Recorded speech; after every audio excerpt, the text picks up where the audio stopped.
ibiriya bihugu bya Sahel ikintu gikomeye cyane bose ubona ideology yenda kuba imwe bahaze gukorera inyungu z'abanyaburayi n'abantu bazikorera. Icya kabiri hari ibibazo mu bihugu bigomba gukemuka kandi bitakemuka mu buryo bwa demokarasi. Icya gatatu ari ibihugu biri fragile to conflict bitarangira, bafite n'ingabo z'ibyo bihugu by'amahanga byaje kubafasha kurwanya iterabwoba ariko bidafite icyo bikora. Hari hakeneye abantu boninga the situation ukavuga tugiye kurwana, bo biteguye no kurwana. bariya baremeye bararwana ndetse bariho baranatsinda. Erega njye nanga ubutesi bwo muri Afurika kandi bumva yuko buri muntu wese agomba kubagirira impuhwe. Iyi si ntabwo ari gutyo yubatse, kandi ibyo bintu biri no muri Afurika, noneho cyane cyane mu bakene bumva yuko umukire aba afite inshingano zo kubakiza. Ntabwo ari gutyo isi ikora. Nta muntu ugufitiye imbabazi, nta n'umuntu ugufiteho inshingano. nk'ubu ngubu se dukoze United States of East Africa cyangwa se the Republic of East Africa, utekereza yuko wavuga ngo umututsi ni mubi umuhutu ni mubi? Ubundi se ninde waba ukitaye kuri ubwo? Wabwira umukikuyu ngo umututsi cyangwa umuhutu? Wabwira umukarengini? Wabwira umuruba ngo uri umuhutu cyangwa ukabwira umutoro? Wabwira umutoro ngo ibiki? None se wabwira umukaramajongo ngo uri umutwe akamenya icyo uvuze? Hari ibintu imbere y'abakambati, hari ibintu byirangiza automatically. Abantu bahurira ku nyungu. Umuntu uhuriye ku nyungu biragoye ko yica mugenzi we. Gusa icyo ndi kuvuga ngewe hano ndi kwibanza cyane ku bakomeye abo mu bihugu by'i Burayi. Ntitwirengagize ukuri yuko hari abazanye ibi bitekerezo bagiye babizira mu buryo bw'amaherere. Ba Thomas Sankara twabavuze, ntabwo twavuga ko uru rupfu rwagizwemo uruhare. Icyo gihe barwanaga ari bonyine. Reka nsoreze kuri Muammar Gaddafi. Yazanye igitekerezo cyo gukuraho amadolari akasimbuza ifaranga rya Afurika. Yazanye igitekerezo cyo guhuza Afurika yunze ubumwe. Nakubwiye ikibazo cya Gaddafi yagombaga gupfa. Ntabwo ushobora gushaka gukora iriya mishinga uri wenyine. Ugomba, ni nayo mpamvu buriya byoroshye cyane mu bihugu bya Sahel, nuko bishyize hamwe ni batatu. Buriya aramutse ari umuntu umwe aba target, abantu barakurasa ugapfa.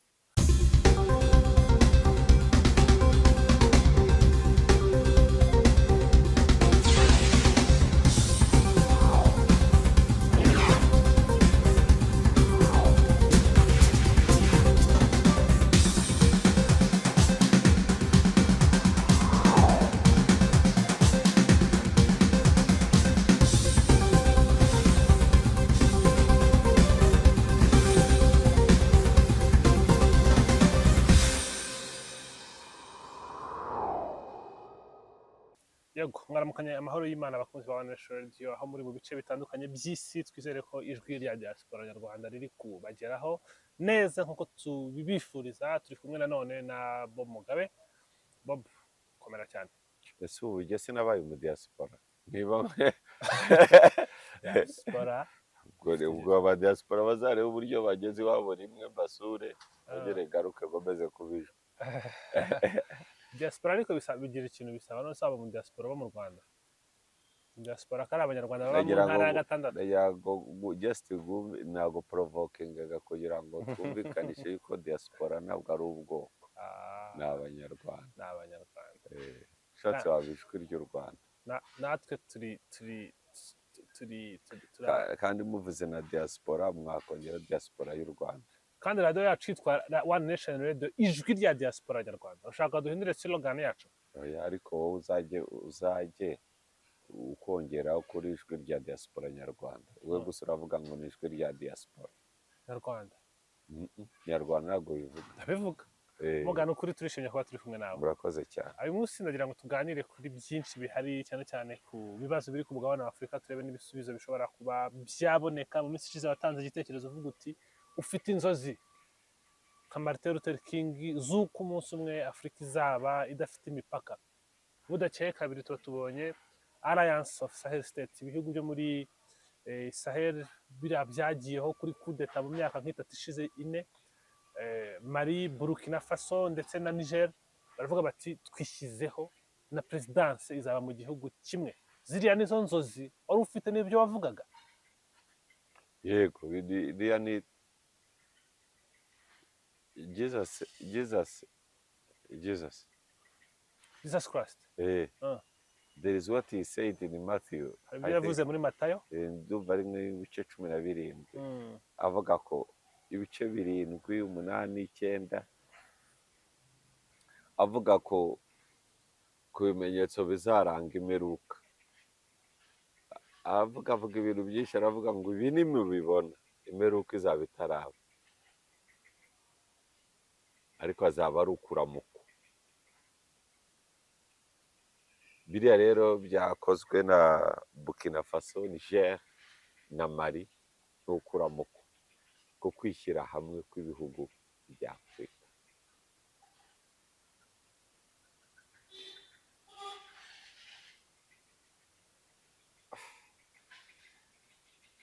Erega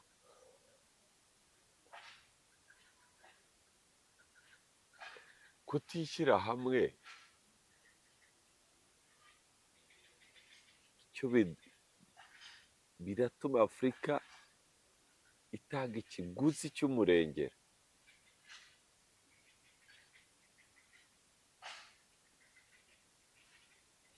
Ariko icyo abategetsi bakora batuma abaturage batabibona, ariko dutanga ikiguzi cy'umurengera. Mu kiganiro cy'ubushize nakubwiye ukuntu mu bintu bya mbere bishoboka mu bihugu bitagera ku nyanja nuko bikeneye transport bigeza ku nyanja, aho ibicuruzwa bijya mu mahanga binyura byinjira cyangwa bisohoka. Umbwira ikintu cya gari ya moshi, ariko wibaze yuko Kenya igera ku nyanja, Tanzania igera ku nyanja cyane rwose, kandi inyanja y'Abahinde. Congo igera ku nyanja ya Pacifique, Atlantic, sorry. Now ibaze habaye ishyirahamwe ry'ibihugu bya Afurika, bya Afurika y'Iburasirazuba, bikaba igihugu gishobora kugera ku nyanja y'Ubuhinde kikagera no kuri Atlantic. Icyo gihugu mu myaka 10 cyishyize hamwe, mu myaka 10 icyo gihugu twaba duhangana n'Abarusiya, Abanyamerika n'Abongereza. Mu myaka 30 twaba turi mu bihugu bikomeye bishobora bingingira no kujya muri Security Council. Mu myaka 50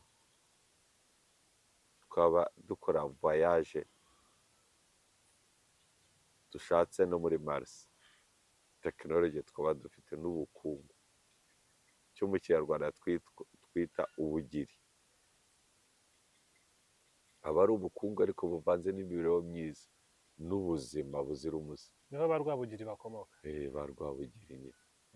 Ubwo ibaze ubwo bugiri gushyiraho n'abantu miliyoni hafi 300. Cyaba ari isoko rikomeye. N'umuntu wacuruza yewe nawe yashinga uruganda rukora kamambiri, ntabwo wakenera kujya kuzigurisha i Burayi. Hano icyo gihugu urakeka ko cyaba kimeze gitekerezeho. Ndashaka kugira ngo tujyane mu bitekerezo by'icyo gihugu kigera ku nyanja y'Abahinde kikagera kuri Atlantic Ocean. Ni ukuvuga ubucuruzi wabufunguye, byorohereza abashoramari, bifite cheap labor. Buriya Abanyafurika bari muri ibi bihugu bya Afurika y'Iburasirazuba abenshi abashomeri bahari bo ntabwo barageza igihe cyo kongeza umushahara. Barashaka gusa kubyuka mu gitondo bakabura icyo babyuka bajya gukora kibinjiriza. Ayo cyabakinjiriza yose. Ukibaza, ariko urumva iyo tuganiye kuri iki abantu bahita birukanka, ese ninde wakiyobora? Ese perezida, twakwifuza ko perezida wacu ari we ukiyobora. Uganda bati umusaza niwe wakiyobora. Kenya bati abandi nta demokarasi bagira, twebwe nitwe twakira.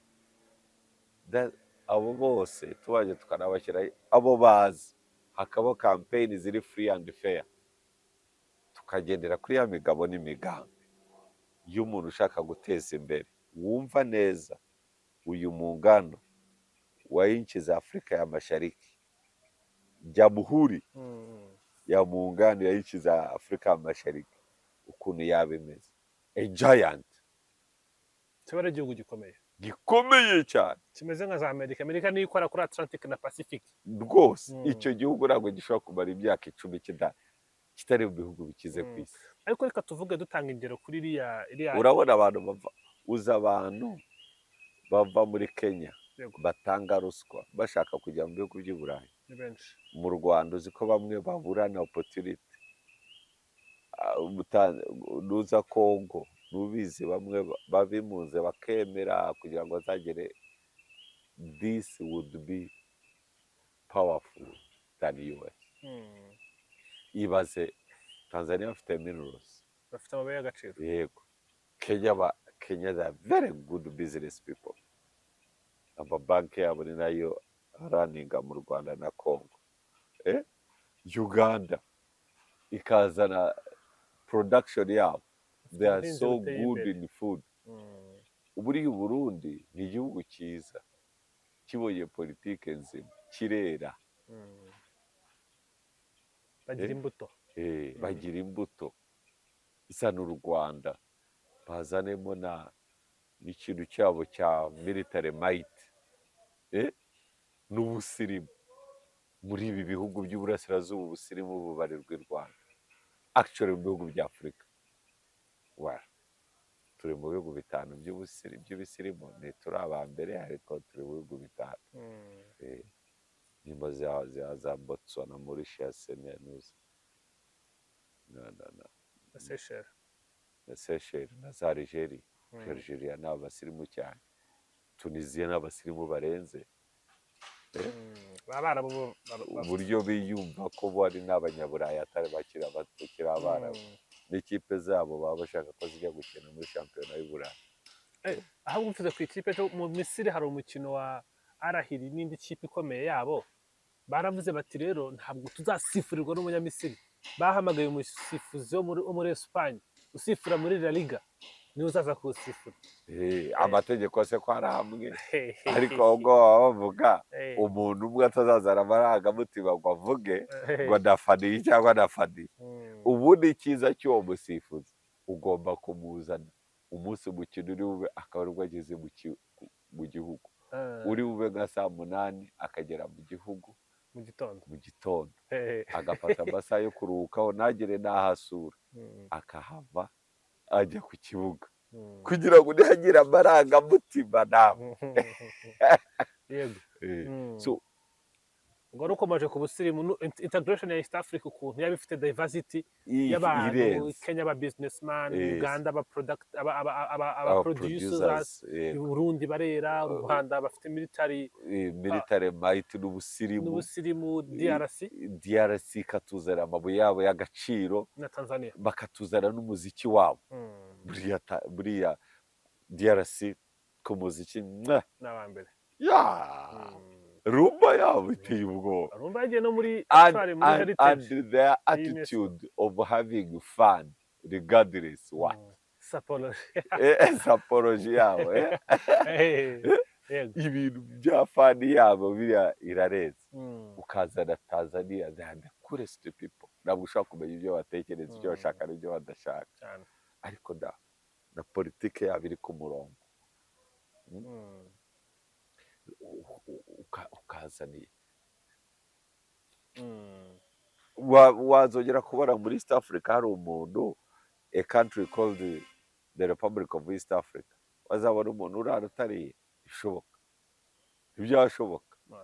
Se muri Amerika ko ari state 50 hari abarara batariye, ariko buriya muri Amerika hari ikibazo gihari, ntabwo kijyanye no kubura ibiryo. By the US ntabwo waburara, kuburara n'amahitamo yawe.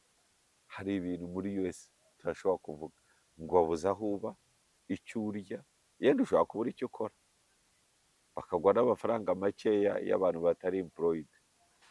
ushobora kuyasindamo, wayasindamo rero ukabura icyo urya nturenganye leta n'ibihugu by'i Burayi no mu Bwongereza.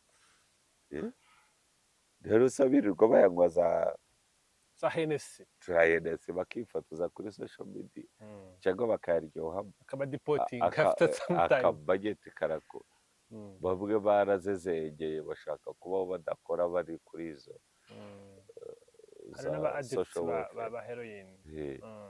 icyo nshaka kuvuga muri Afurika dufite amahirwe y'uko ibyo biyobyabwenge n'ibyo biki byose bitarahagera. Icya kabiri ntabwo turagera kuri pure capitalism imeze nk'iy'Amerika. So turacyafata capitalism tukayivanga na socialism aho ngaho, so tugakreatinga something like homegrown, akantu k'akameranje karebera ku nyungu ariko gafite n'impuhwe z'abandi b'abanyantege nkeya, ako twakagenderaho. Pure capitalism nta mpuhwe, it's only interest. It is like in jungle. Bimeze nko mu ishyamba. Hari n'umuntu ugize kutubaza actually, sorry nkuciye muri yo avugaga tuzaduta. Ntabwo ndi bugiye oya singafata umurongo nguza nibyo bakubwiye byose. Okay, sawa nta kibazo. Now ibyo bihugu byishyize hamwe nta muntu ikindi bakora kuzamura the cost ya visa yinjira muri ibi bihugu, kuko abantu bose bakwifuza to come here. Impamvu se abantu birukagira i Burayi ni ikintu opportunities. This country called the Republic of East Africa ya creating a lot of opportunities, ya attractinga n'ibindi bihugu biri disorganized abaturage babo kugira ngo bahungire muri iki gihugu. So kuba biriya bihugu bya Sahel Mali, Niger na Burkina Faso babikoze mu by'ukuri bakagira perezida umwe n'ifaranga rimwe. None se utekereza ko kuba East Africa ukuri kubivuga ni ibintu byatanga umusaruro mwiza? Niba ari ibintu byatanga umusaruro mwiza bikazamura imibereho y'abaturage bikanatuma n'icyo gihugu cya Republic of East Africa gikomera, kubera iki bidashyirwa mu bikorwa? Abategetsi banyu ntabwo babishaka, ntabwo bakeneye ko abaturage babaho neza. Ntabwo icyo ari cyo kibazo. Of course baraziritse, urashaka ko abaturage babaho neza ariko bagakomeza bagendera ku matapi y'umutuku bitwa ba perezida ba repubulika, ariko biyoroheje bakabaga ba gavana, abaturage twe twabyungukiramo. Rega ubutegetsi uzi ko umuntu yicana se kubera ubutegetsi. Ntabwo bazi se benshi muri Afurika. Byagiye biba cyane, hariho rwose cyane cyane. hari n'abishe inshuti zabo magara barenze abavandimwe ba Blaise Compaoré bagambanira ba Thomas Sankara. Nduza se uriya mugabo mugufi uriya wa Guinée Equatoriale witwa Teodoro Obiang, bamusaza imyaka hafi 90 baba 90 ari inshuti yawe. Uzi ko agenda na briefcase 3 zuzuyemo amadolari. That guy is fucking rich. Brip, wibuka ku briping akakantu. Yego, rich. Yego, rich. Uzi yaje mu gihugu cya akagusigira briefcase ngewe uri rich. Ukino wo kubise short. Ariko yeta abaturage barasafaringa kandi afite abaturage bake miliyoni hafi 2. Bakeya kandi igihugu cye gifite amabuye y'agaciro y'ubwoko bwose hafi, kandi kigera ku nyanja, ya Atlantic. Ibaze. Ariko iyo muvuga gutyo mutekereza yuko Israel ikishijwe ni Israel ikishijwe n'iki? Kiragera kure ku nyanja. Mbese Israel ifite iki? 3/4 bya Israel ni ubutayu. Actually most of Israel na ziriya ntambara barwana n'abantuza, it's not worth it. Hamas. It's not worth it. Bararwanira Yerusalemu sikuru ameze, nta n'uwahanuza ngo memere. Yerusalemu mujyi uvugwa muri Bibiliya.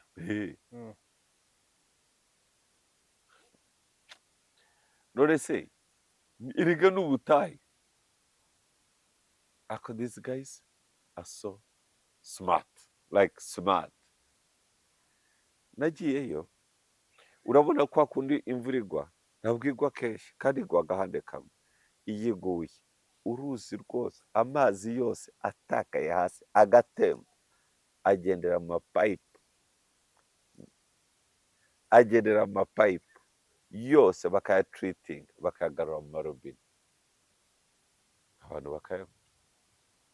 Bafata inyanja baturiye, ni inyanja y'umunyu iriya Dead Sea, bayita Dead Sea kuko ari inyanja y'umunyu, nta gihumeka cyabamo. Baragenda bagafata iriya amazi y'umunyu bakayatiritinga bakayakuramo uwo munyu bakayongeramo intungamubiri bakayashyira mu mapayipu bakayashyira mu marobine. In Israel ufungura amazi kuri robine ukasuka mu kirahure ugahita unywa. nta mineral water wapfa kubona.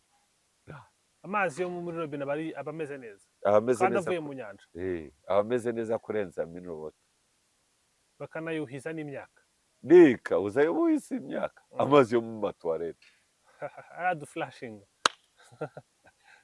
abagabo bararenze. Uzi zino nk'izi muhora mureba za TV satellite za Canal Plus na DSTV, bafite ibigendajuru bya communication bigera kuri 6. Amos 1, Amos 2, Amos 3, ibyo ngibyo biri deployed muri Africa and Asia. Bafite n'ibindi bikavaringa Europe and South America and North America. Are so genius. It's a nuclear power. Nuclear superpower. Bya super ushatse wabyongera ariko it's a nuclear power. Ikindi barakomeye. Ariko iyo urebye ubukungu bwabo ukuntu bwubatse nuko Amerika nabibasukiramo buri gihe. Ako twebwe bazi igihugu cya East Africa, Republic of East Africa, ntabwo twaba dukeneye n'imyenda iyo ari yo yose yahagarara. Tunayifashe ntabwo yarenza imyaka 10 tutarayishyura twarangiza ntabwo twazongera gufata umwenda. Abaturage ntibabura akazi, abaturage ntibaburara, abaturage babaho neza, kandi no kubayobora byakoroha. Buriya abantu bavuga indimi zitandukanye biroroshye cyane kubayobora kurenza abantu bavuga ururimi rumwe. Abantu bavuga ururimi rumwe baragorana. Rero nacyo kibazo kiri mu Rwanda no mu Burundi. Kubera ko bavuga ururimi rumwe. Cyangwa Kenya na Tanzania nabo ntibajya bajya imbizi. Kubera ko bose bavuga igiswahili. Ariko ikibazo cya Kenya na Tanzania ntabwo ikibazo cyo kujya imbizi ari ikibazo cy'ururimi.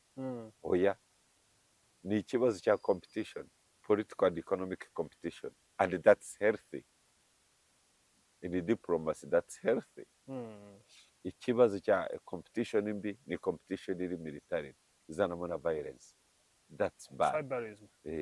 That's bad. Ariko nose uvuze ko batajya imbizi, uzi imyaka bamaze batajya imbizi bajya barwana se? Hari uwo wumvisha ngo yafashe ngo abasegereza umupaka? Ntibishoboka. Ibibazo byabo umwe aragenda agasura undi bikarangira. Ataba amasayi bahana bahato kuko bombi ni abasivili. Bose ni abasivili. Abasirikare ibibazo byabo bikemuza imirwano. Niyo mpamvu amakimbirane yacu na Uganda buri gihe ahora ajya abantu bari gukoza intoki bombi bose babitegura kurasagurira. Ategereje ijambo. Abajenerali gutyo babaho, ariko batangiye gukura bamwe. Icya kabiri batangiye kumenyera politike, uburyo bemera ibiganiro niko bakemura bino bibazo. Ariko ubushize reka bino bibazo byarangijwe na Muhoozi. Uzi ibya mbere byaragiraga amasasa abaye menshi. Yaragiye kuba ingabo zigiye gutara mu mitwe. Somebody from US or UK niwe watangije ibintu byo kubashyikira. Nko mu wuhe mwaka? Sindibuka, ntabwo ari kera cyane. Ni nyuma ariko ibya Kisangani. nyuma y'ibya Kisangani icyo gihe na Kazini yaratarapfa.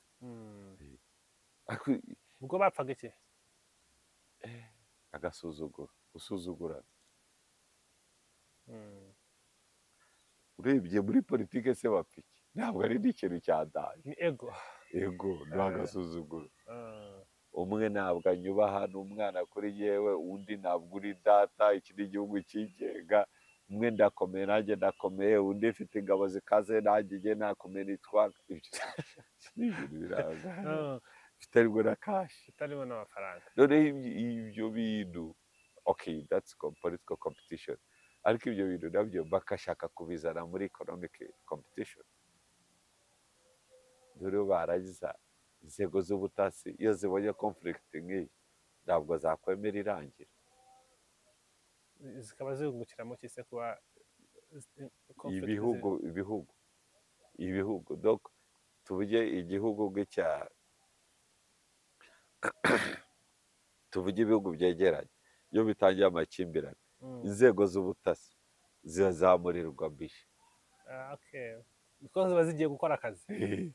Ubwo ziba zigiye gukora akazi na propaganda ikazamurirwa bishe. Yo mu itangazamakuru ariko ibara akasamutwe. Mu social media se ubona birirwa batukana, ugira ngo batukanira ubusa. Kareka. Aba content creators. Baba ari bwe rero se wabonye sho bude babafata bakabajyana ku Murindi. Usitekereza yuko babajyanye batari bazi ibyo bakora. Ese utekereza yuko bigamije. Hakoranye rero ndakubwa ngo tekereza. Ntabwo mvuze kubizi. It's the same subject. Tekereza nyine ubwo wenda ejo nzaba nageze ku bisubizo. Komeza witekerezeho. So biriya wambazaga by'ibihugu bya Sahel. Icyo nakubazaga hano, Sahel hari bakoze iki cyabashije kuvanamo ibyo bintu bibatandukanya ku buryo bageze kuri uwo mwanzuro? Cya mbere abategetsi baho ari cyo bari bahuriyeho, bose bahiritse leta. Cya kabiri bafite ibihano bya ECOWAS, CEDEAO. So ikindi abanyaburayi batabumva, kandi hari akavuyo mu bihugu byabo udafite ukuntu wagakemura keretse ukoze kudeta. So to me their coup was justified. Nubwo ndi umudemokrate najya nemera principle and my ethics, ntabwo nemera kudeta. Ariko hariya yari ikenewe, hari ukuntu ubona nta kundi kuntu wakemura ibibazo, mwemera kudeta ngavuga. N'abayobozi benshi bo muri CEDEAO batangiye kugira ubwoba, bavuga bati ibi bintu bitangiriye muri Mali, Niger na Guinea bishobora kuzambuka bikagera n'iwacu. Nose utatekereza yuko kubafatira ibihano gusa byari biri ku kibazo cyo kuvuga ngo ni ukubahanira kudeta? Nabo baratinya revolution. Erega bari abaperezida benshi muri Afurika batanategeka, ibihugu biri muri autopilot, bo bibanda ku nyungu za ba shebuja bari muri za Paris na hehe. Izo nyungu noneho ba shebuja nabo abamaster babo bakabumvisha yuko bazaprotectinga inyungu z'uwo muperezida, bakamushakira inzu, bakamuhereza amabanki agomba kubitsamo umutungo asahura muri icyo gihugu cye uzamutunga n'abana be, ariko akemera akagambana abanyafurika bene wabo. Abo ngabo utabahiritse wakora iki? Nimwajya mu matora ngo bishoboke, kuko amatora nibisaba na kashi bashebuja barohereza umuturage wa wundi utazi n'ibyo agomba kwemera muri politiki, ukiri aho ngaho bakanamugura. Ushobora no kukubakira inzu icyumweru kimwe. You get my point? I'm getting your point. So, nta bundi buryo bari bafite bwo kubikemura, ariko bari bahuje ibibazo serete y'abanyaburayi, ECOWAS, bari no mu nuza bose barakoze kudeta, buriya kudeta buriya ni nka repu. no gufata ku ngufu.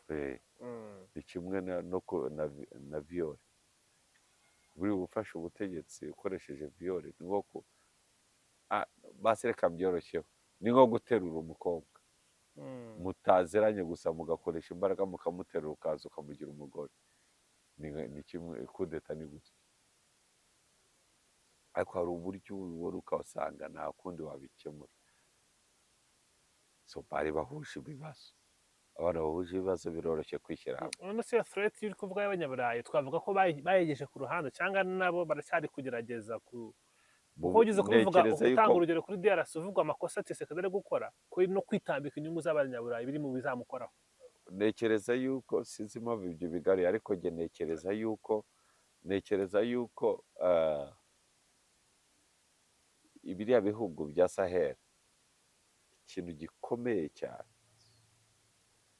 bose ubona ideology yenda kubimwe, bahaze gukorera inyungu z'abanyaburayi n'abantu bazikorera. icya kabiri, hari ibibazo mu bihugu bigomba gukemuka kandi bitakemuka mu buryo bwa demokarasi. icya gatatu, ari ibihugu biri fragile to conflict itarangira, bafite n'ingabo z'ibyo bihugu by'amahanga byaje kubafasha kurwanya iterabwoba ariko bidafite icyo bikora. hari hakeneye abantu boninga the situation, bakavuga tugiye kurwana. bo biteguye no kurwana. bariya baremeye bararwana ndetse bariho baranatsinda. Ubufaransa buzahomba uranium yabwo muri Niger, bahomba amabuye gahunda yabo muri Mali. gahunda icyo bakoze, ziriya uranium ntabwo banze kuzoherezayo, ariko bazamuye ibiciro. That's fair, kuko nabo bazifite mu bihugu byabo, ntabwo bafite capacity yo kuba aribo bayikorera. Ifaranga ry'irisefa rikomeje cyane ubukungu bw'Ubufaransa. ese ubu bari abantu biteguye kuvuga ati iri faranga rivuyeho ntibabone pressure kuva mu Bufaransa? uragira ngo ibihugu byabo biracyakora? kareka kareka hari direct exchange, baracyakora amafaranga ya biriya bihugu. so birakunda, birashoboka cyane ibyo bintu cyane. none se iyo, reka tugaruke hano iwacu turebe nyine muri aka karere. niba ngo wowe uvuze ko international pressure ihari, ibihugu bikomeye bakoresheje ijambo ba databuja, bo baraza kwihuza gute? basebuja. Okay, njyewe ntabwo ari ba databuja, nanjye ntabwo ari bwa databuja ko ngiye kugenderaho. ubwo ni basebuja. aba baraza kubigenza bate mu gihe ubona ko hakiri abantu benshi bagifite aka gace ko mu burasirazuba cyane cyane DRC ari spotlight, ni ahantu abantu bari kureba cyane. babonye nk'itangazo ababiligi basohoye uyu munsi rivuga kuri ya raporo ya UN expert, bavuga bati ibintu bikwiriye guhagarara. ariko bo noneho bavuze ku mpande zose bakora DRC ikwiriye guhagarika support baha FDLR, ariko ukabona ko babishyushyemo nyine Amerika, Abafaransa, Ababiligi, buri muntu wese ari hano muri region, ntabwo batuma hatekana. icyabikemura no kwishyira hamwe. kwishyira hamwe abantu ukavanamo ibyo bintu bibatandukanye, bizashoboka gute? ntabwo ibyo bintu bitandukanye, ntabwo urongore umugore kuko ari umumarayika, nawe ntabwo yemera kubana nawe ko kuri marayika. ni uko mwemeranya gukomezanya urugendo, to grow up together, mwembi kuzamukana, mugakura hamwe kandi mufatanyije, kandi mukemeranya yuko mada nzakurwanirira nawe akakubwa akazakurwanirira.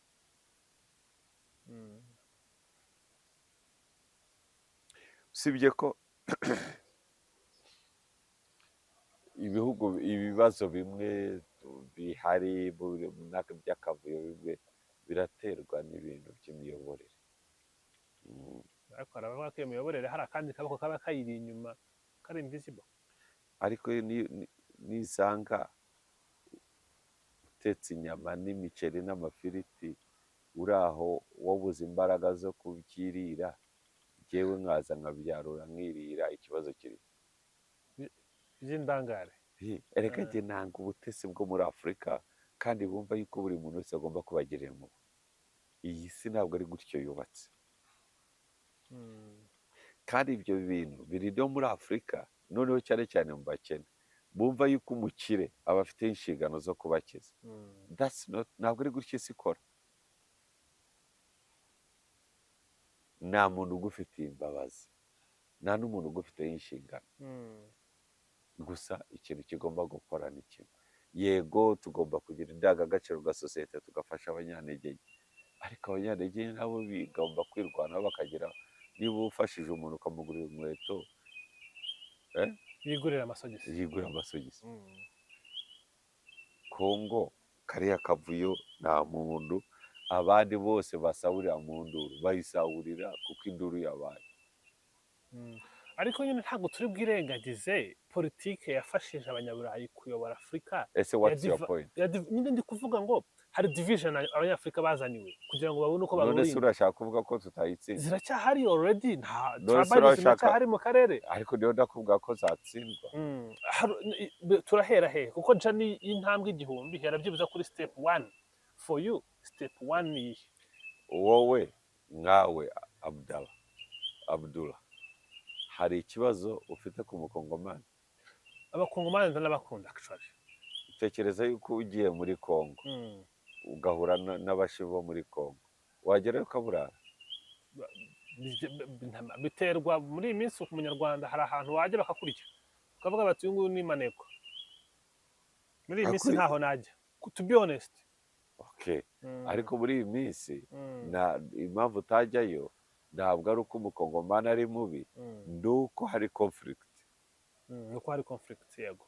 Sibyo? Nyine iyo conflict yazanye tribalism ituma njye hari ukuntu bambona. Ariko ideology irwanwa n'inda ideology. Yeah, exactly.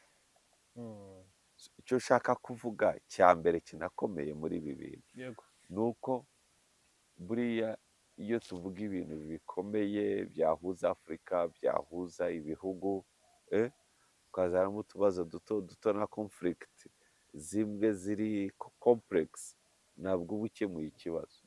Uba ushaka kumbwira se ko izo conflict zitarangira, zirarangira n'ayo macakubiri akarangira. nk'ubu ngubu se dukoze United States of East Africa cyangwa se the Republic of East Africa, utekereza yuko wavuga ngo umututsi ni mubi umuhutu ni mubi? Ubundi se ninde waba ukitaye kuri ubwo? Wabwira umukikuyu ngo umututsi cyangwa umuhutu? Wabwira umukarengini? Wabwira umuruba ngo uri umuhutu cyangwa ukabwira umutoro? Wabwira umutoro ngo ibiki? None se wabwira umukaramajongo ngo uri umutwe akamenya icyo uvuze? Hari ibintu imbere y'abakambati, hari ibintu byirangiza automatically mukishyira. kandi no muri ako gace still tribalism igihari, nase ntukomeje ku bwoko cyangwa bukaba buhari, ariko atari ibintu biteza ibibazo. Ko abo karanjini n'abakikuyu barahari, n'abatoro n'abakamba n'abaganda mu Bugande. Ikintu kiba in those communities habamo competition ya power to have economic power. Iyo ngibi iri healthy, icyo nta kibazo. Ariko kuvuga ngo ibintu bigende bibe violent ngo ibiki, ubundi se reka nk'urugero, utekereza yuko amoko ari Uganda abantu bayapfa? Kareka, kuko who cares? Icyangombwa ni icyo umariye. Iyo amoko abaye menshi n'indimi zigatandukana, abantu bahurira ku nyungu. Umuntu uhuriye ku nyungu biragoye ko yica mugenzi. Exactly. Gusa icyo ndi kuvuga ngewe hano, ndi kwibanda cyane ku bakomeye, abo mu bihugu by'i Burayi. Ntitwirengagize ukuri yuko hari abazanye ibi bitekerezo bagiye babizira mu buryo bw'amaherere. Ba Thomas Sankara twabavuze, ntabwo twavuga ko uru rupfu rwagizwemo uruhare. Icyo gihe barwanaga ari bonyine. Reka nsoreze kuri Muammar Gaddafi. Yazanye igitekerezo cyo gukuraho amadolari akasimbuza ifaranga rya Afurika. Yazanye igitekerezo cyo guhuza Afurika yunze ubumwe. Nakubwiye ikibazo cya Gaddafi, yagombaga gupfa. Ntabwo ushobora gushaka gukora iriya mishinga uri wenyine. Ugomba, ni nayo mpamvu buriya byoroshye cyane mu bihugu bya Sahel, nuko bishyize hamwe ni batatu. buriya aramutse ari umuntu umwe yaba abatageti abantu barakurasa ugapfa. yego bariya ba Thomas Sankara, buriya Thomas Sankara yaba afite abantu bagera kuri 100 bumva nka we. kandi ikindi icyo gihe ingabo z'aba bantu zari zigihari. yego ariko iki gihe tugezemo byakoroha cyane n'impamvu irumvikana. urumva buriya ikintu cya mbere muri politike uzirinde yuko inka yawe ukama muri politike.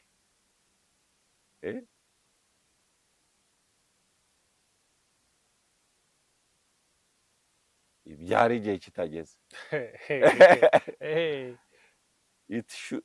ugomba kuyirinda kubyara igihe kitageze. icya kabiri ukayirinda guteka igihe ugikeneye amata. ukeneye kuyikama. Things should be on time. A good politician reads time. politician mwiza akeneye igihe. yiga igihe. muri politike wiga ibintu bitatu: wiga abaturage, ukiga igihe, ukiga ikirere.